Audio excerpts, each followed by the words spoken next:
Magandang araw mga kababos. Narito ang latest news ngayon sa PBA. Justin Arana na injury kontra sa Blackwater. Converge may good news kahit nalaglag na sa PBA playoffs. At SMB may good news na naman para sa PBA playoffs.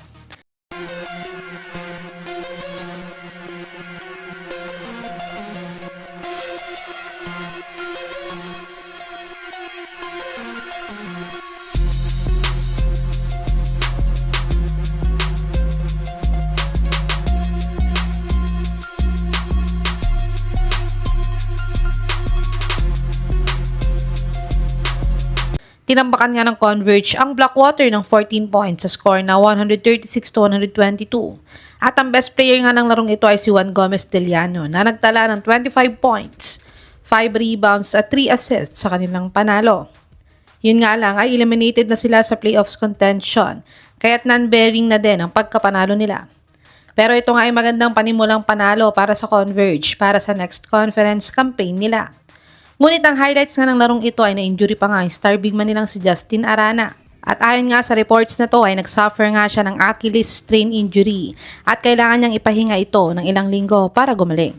At dagdag nga sa balitang ito ay may good news din ang Converge para kay Justin Arana. Ayon nga sa Reddit source sa spin.ph ay na-call up na nga daw ng SBP itong si Justin Arana para sa Gilas Pilipinas pool sa third window ng World Cup qualifiers.